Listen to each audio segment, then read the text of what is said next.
Video-video dan foto menunjukkan momen menegangkan detik-detik tragedi kebakaran KM Barcelona 5. Terlihat saat kepulan asap hitam membumbung ke langit dan menunjukkan para penumpang mengapung di sekitar kapal yang terbakar dengan pelampung kuning yang mereka gunakan. Assalamualaikum warahmatullahi wabarakatuh. Salam jumpa kembali dengan FV Legal Voice. Saya Associate Profesor Dr. Firman Wijaya SMH, Ketua Umum Mahupiki, Masyarakat Hukum Pidana dan Kriminologi, serta Ketua Umum Persatuan Advokat Indonesia Pradip. Ya, saya tidak tahu lagi harus berbicara yang keberapa kali menyangkut tragedi insiden tenggelamnya kapal dan kelayakan kapal-kapal pengangkut di Indonesia ini yang pada hari-hari terakhir ini cukup merisaukan. Kasus kapal KM Barcelona. Mungkin karena kita sering disajikan dengan berbagai peristiwa tragis, kecelakaan kapal, maka saya mencoba membuka kembali buku yang sebenarnya baru saya terbitkan,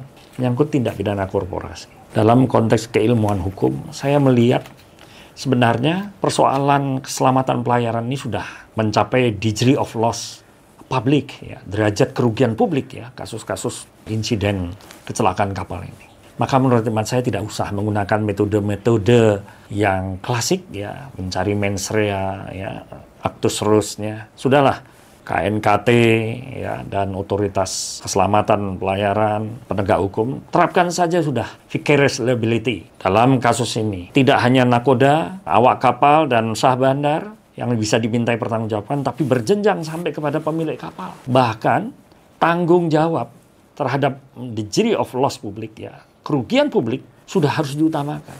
Ini menjadi judicial warning bagi dunia peradilan untuk mengambil metode-metode pertanggungjawaban yang sebenarnya secara praktek hukum modern di berbagai negara sudah diterapkan. Sebaiknya kita terapkan itu demi keselamatan publik, mulai dari identifikasi teori, kita mengidentifikasi pertanggungjawaban langsung, bahkan menggunakan strict liability, mutlak, pertanggungjawabannya, vicarious liability, tidak 1-2 orang saja yang bertanggung jawab, tapi pertanggungjawaban pengganti.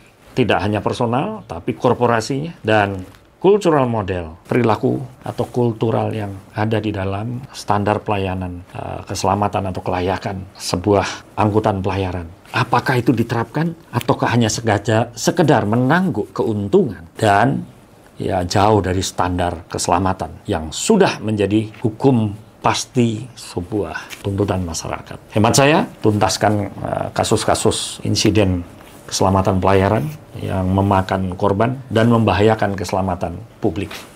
Sekian, mungkin bisa dibaca beberapa literatur yang ada dalam buku saya, menyangkut tindak pidana korporasi. Yang mudah-mudahan ini bisa menjadi pemandu di dalam menyelesaikan kasus-kasus kecelakaan kapal. Sampai jumpa, FV Legal Voice. Assalamualaikum warahmatullahi wabarakatuh.